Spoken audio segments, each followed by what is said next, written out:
Hello friends, welcome to ILA classes, the School of Competitive Exams. We are going to discuss current affairs for 1st December 2021. Before we begin the first article, there is a small information about our courses. Our free offline quality enrichment class for PSI exam are starting very soon, and we are conducting a test series of 10 PSI paper 2 exams, which will be starting from 13th December 2021. For more details, you can visit our office at Gattu Square, Saptapur, 8th Cross, Dharwad, or you can phone us at given contact number. So let's begin our first article. So our first article, Agni 5 missile ಬಗ್ಗೆ ಇದೆ. Recently, news ಏನು ಅಂತಂತಂದರೆ India has successfully tested its nuclear capable Agni 5 ballistic missile. Agni 5 missile ಬಗ್ಗೆ ತಿಳ್ಕೊಳ್ಳೋದಾದರೆ ಇದು ಒಂದು surface to surface nuclear capable intercontinental ballistic missile. ಇದನ್ನು develop ಮಾಡಿರೋದು ಭಾರತದ DRDO, defence research and development organisation, ಮತ್ತು with a collaboration of Bharat dynamics limited. ಇದರ range ಬಗ್ಗೆ ತಿಳ್ಕೊಳ್ಳೋದಾದರೆ it is capable of striking the target at up to 5000 kilometers with a very high degree of accuracy. ಈ ಮಿಸೈಲ್ನ ವೇಗದ ಬಗ್ಗೆ ತಿಳ್ಕೊಳ್ಳೋದಾದರೆ it has a exceptional speed of Mach 24. ಈ Mach ಅಂತಂತಂದರೆ ಶಬ್ದದ ವೇಗವನ್ನು ಮಾಕ್ ಅಂತ ಕೂಡ ಕರೀತಾರೆ. 1 ಮಾಕ್ ಈಕ್ವಲ್ ಟು 1235 km/h. ಅಂದರೆ 24 ಮಾಕ್ ಸ್ಪೀಡ್ ಅಂತಂತಂದರೆ 29401 ಕಿಲೋಮೀಟರ್ ಪ್ರತಿ ಗಂಟೆಗೆ ಈ ಒಂದು ಮಿಸೈಲ್ನ ವೇಗ ಇರುತ್ತೆ. ಇದರ ಪ್ರಾಮುಖ್ಯತೆ, ಈ ಮಿಸೈಲ್ನ ಒಂದು ಪ್ರಾಮುಖ್ಯತೆ ಏನಪ್ಪ ಅಂತಂತಂದರೆ, ಆ್ಯಸ್ ವಿ ಆಲ್ರೆಡಿ ಡಿಸ್ಕಸ್ಡ್, ಇದು ಖಂಡಾಂತರ ಒಂದು ಕ್ಷಿಪಣಿ ಅಂತ, intercontinental ballistic missile which covers whole Asia, ಪೂರ್ತಿ ಏಷ್ಯಾ, ಯುರೋಪ್ ಮತ್ತು ಸಮ್ ಪಾರ್ಟ್ಸ್ ಆಫ್ ಆಫ್ರಿಕಾನ ಈ ಮಿಸೈಲ್ ಅಗ್ನಿ 5 ಮಿಸೈಲ್ ಕವರ್ ಮಾಡುತ್ತೆ. ನಮ್ಮ ಮುಂದಿನ ಆರ್ಟಿಕಲ್ ವರ್ಲ್ಡ್ ಏಡ್ಸ್ ಡೇ ಬಗ್ಗೆ ಇದೆ. 1988ರಿಂದ ಪ್ರತಿ ವರ್ಷ ಡಿಸೆಂಬರ್ 1 ವರ್ಲ್ಡ್ ಏಡ್ಸ್ ಡೇ ಅಂತ ಅಬ್ಸರ್ವ್ ಮಾಡಲಾಗುತ್ತೆ. ಏಡ್ಸ್ನ ಫುಲ್ ಫಾರ್ಮ್ ಬಂದ್ಬಿಟ್ಟು acquired immuno deficiency syndrome which is a chronic disease.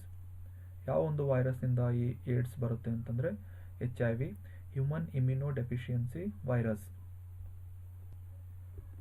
ಈ ಏಡ್ಸ್ ರೋಗಕ್ಕೆ ತುತ್ತಾದ ವ್ಯಕ್ತಿ ತನ್ನ ರೋಗ ನಿರೋಧಕ ಶಕ್ತಿಯನ್ನು ಕಳ್ಕೊಂಡು ಯಾವುದೇ ಒಂದು ರೋಗದ ವಿರುದ್ಧ ಹೋರಾಡುವಂಥ ಎಬಿಲಿಟಿಯನ್ನು ಕಳ್ಕೊಳ್ತಾ ಹೋಗ್ತಾನೆ. ವರ್ಲ್ಡ್ ಏಡ್ಸ್ ಡೇ 2021ನ ಥೀಮ್, ಈ ವರ್ಷದ ಥೀಮ್ ಏನಪ್ಪ ಅಂತಂತಂದರೆ end inequalities, end AIDS and end pandemics.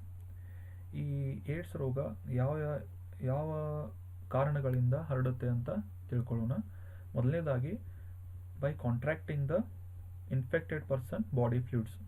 ಒಬ್ಬ ಇನ್ಫೆಕ್ಟೆಡ್ ಪರ್ಸನ್ನ ಬಾಡಿ ಫ್ಲೂಯಿಡ್ಸ್ಗಳ ಕಾಂಟ್ರಾಕ್ಷನ್ನಿಂದ ಕೂಡ ಈ ಏಡ್ಸ್ ರೋಗ ಹರಡುತ್ತೆ. ಎರಡನೇದಾಗಿ ತಾಯಿಯಿಂದ ಮಗುವಿಗೆ. ಮೂರನೇ ಕಾರಣ unprotected sex with an HIV infected person.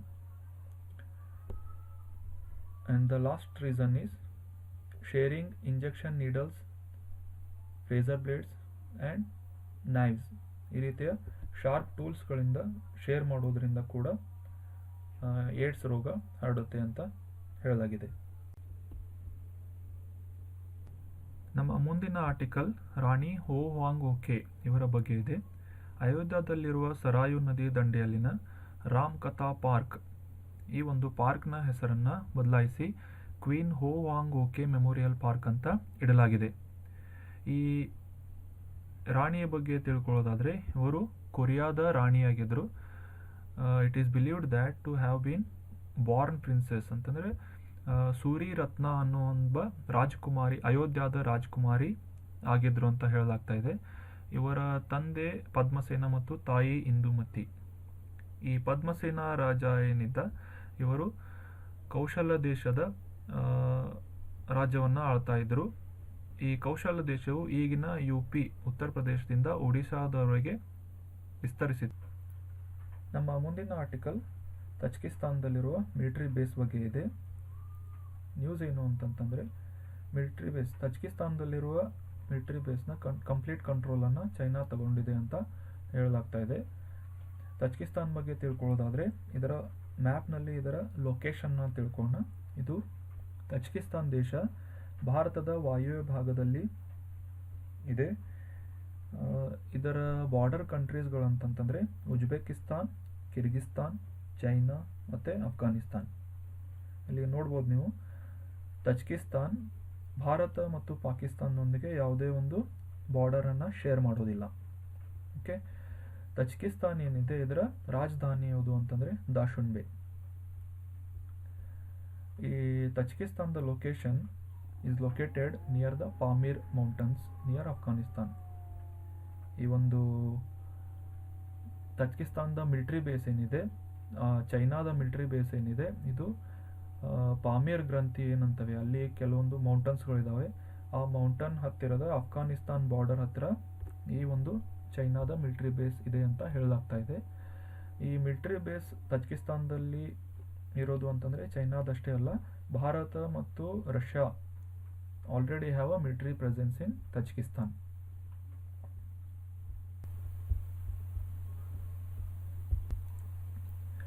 ನಮ್ಮ ಮುಂದಿನ ಆರ್ಟಿಕಲ್ ರಾಣಿ ಗೈಡಿನ್ಲ್ಯೂ ಮ್ಯೂಸಿಯಂ ಬಗ್ಗೆ ಇದೆ.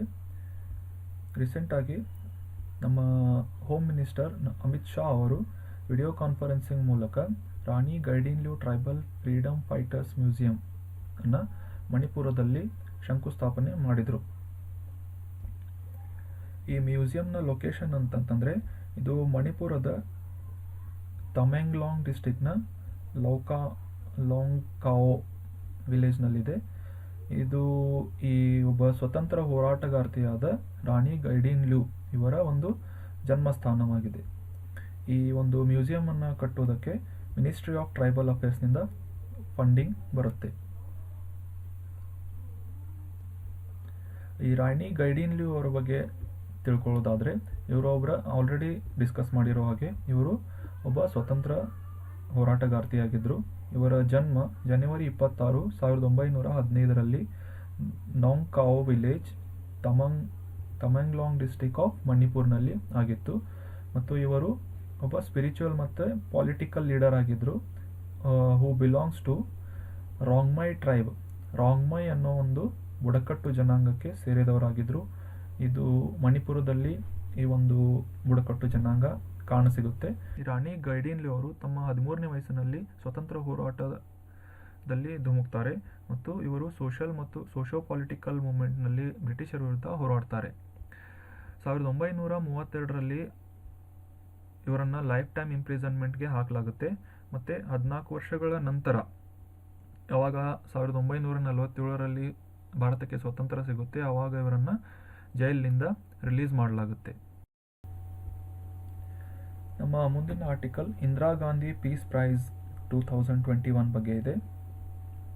ರೀಸೆಂಟಾಗಿ ಪ್ರಥಮ್ NGO ಇದಕ್ಕೆ ಇಂದಿರಾ ಗಾಂಧಿ ಪೀಸ್ ಪ್ರೈಸ್ 2021 ನೀಡಲಾಯಿತು. ಯಾವ ಒಂದು ಸೆಕ್ಟರ್ಗಾಗಿ ಅಂತಂತಂದರೆ, ಇವರು ಎಜುಕೇಷನ್ ಸೆಕ್ಟರ್ನಲ್ಲಿ ಮಾಡಿರುವಂಥ ಒಂದು ಸಾಧನೆಗಾಗಿ ಇವರಿಗೆ ಈ NGOಕ್ಕೆ ಇಂದಿರಾ ಗಾಂಧಿ ಪೀಸ್ ಪ್ರೈಸನ್ನು ನೀಡಲಾಯಿತು.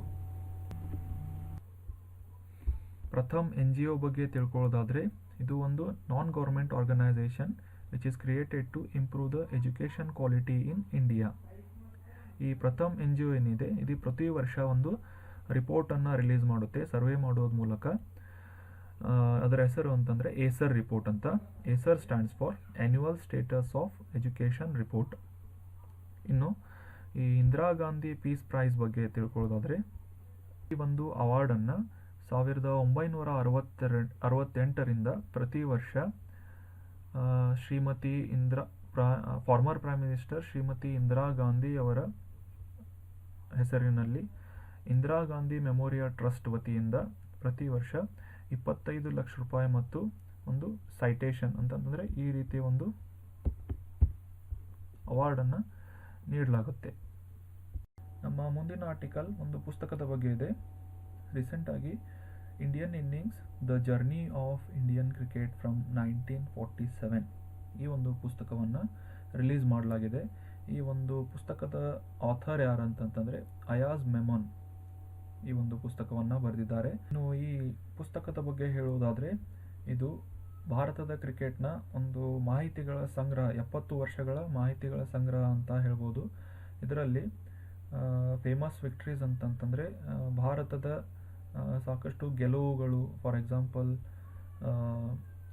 ಭಾರತದ ವಿಶ್ವಕಪ್ನ ಗೆಲುವಾಗಿರ್ಬೋದು, ಸಾಕಷ್ಟು ಟೆಸ್ಟ್ ಕ್ರಿಕೆಟ್ನ ಗೆಲುವುಗಳಾಗಿರ್ಬೋದು, ಇಂತಹ ಒಂದು ಮಾಹಿತಿಗಳನ್ನು ಒಳಗೊಂಡಿರುತ್ತದೆ. So this is the end of today's articles.